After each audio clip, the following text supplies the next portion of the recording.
এখন প্রথম কথা বলবো,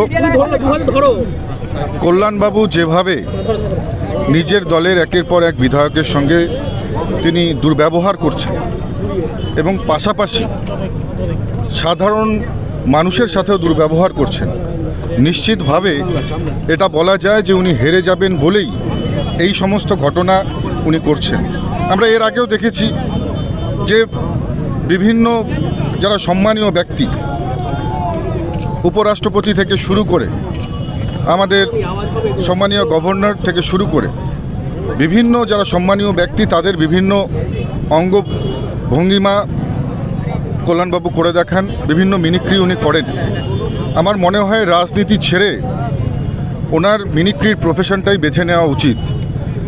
স্বাভাবিকভাবেই আমরা দেখেছি যে পুরো কনস্টিটিউয়েন্সি জুড়েই আজকে আমরা ডোম জুড়ে আমাদের সেখানে আমরা জনসম্পর্ক যাত্রা করেছি। 4 দিন হলো ডোমজুড়ের সাধারণ মানুষ ঘরে জল পাচ্ছে না। 4 দিন থেকে জলের অভাবে সাধারণ মানুষ কষ্ট পাচ্ছে, ছোট ছোট শিশুরা কষ্ট পাচ্ছে। আর কল্যাণ বন্দ্যোপাধ্যায় মানুষের মিমিক্রি করছেন, তিনি একেবারে যাকে বলা যায় যে অন্য বিভিন্ন সম্মানীয় ব্যক্তিদের অঙ্গ প্রত্যঙ্গের ভঙ্গিমা দেখাচ্ছে। এটা কি সাজে? একজন এত গুরুত্বপূর্ণ পদে থাকা ব্যক্তি, একজন নিশ্চিতভাবে বলা যায় যে একজন প্রবীণ তিনি রাজনীতিবিদ, তার কাছ থেকে এইসব ব্যবহার কি এই এত অঞ্চলের মানুষ কি তার কাছ থেকে এটাই আশা করে? আমার মনে হয় যে এ সময় এসব ছেড়ে সাধারণ মানুষ যে কষ্টের মধ্যে দিন কাটাচ্ছে, একদিকে প্রচণ্ড গরম, গ্রীষ্মের দাবদাহ আপনারা জানেন, পাশাপাশি জলের কষ্ট, বিভিন্ন বিধানসভাগুলোতে সাধারণ মানুষ কষ্ট পাচ্ছে। আমার মনে হয় তাদের পাশে থাকা উচিত। বিশেষ করে ডোমজুড়ের সাধারণ মানুষ, ডোমজুড়ের সেখানে সংখ্যালঘু ভাইয়েরা প্রত্যেকে কষ্ট পাচ্ছে, তাদের ছোট ছোট শিশুরা কষ্ট পাচ্ছে। আমাদের জনসম্পর্ক যাত্রা চলাকালীন বহু মানুষ তাদের বাড়ির ছাদ থেকে, ব্যালকনি থেকে কেউ কাছে এসে সাধারণ মানুষের কাছে থাকাটা বেশি প্রয়োজন।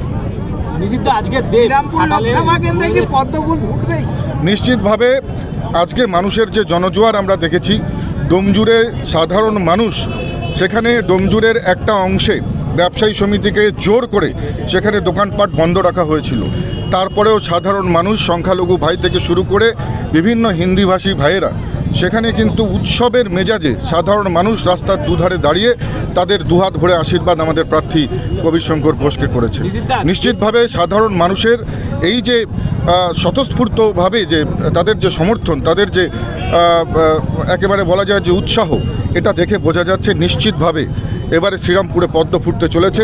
এবারে শ্রীরামপুরে আমাদের প্রার্থী 1 লক্ষের বেশি ভোটে এই আসন থেকে জিততে চলেছে।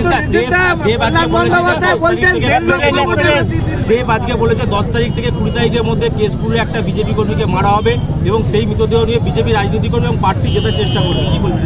দেখুন, এখনও আমি এটা আপনার কাছে শুনলাম, এখনও আমি নিজে শুনিনি। যদি এরকম কথা বলে থাকে, নিশ্চিতভাবে এটা খুবই খারাপ মন্তব্য, এটা নিন্দনীয় মন্তব্য। এই ধরনের মন্তব্য কোনো জনপ্রতিনিধির করা উচিত নয়।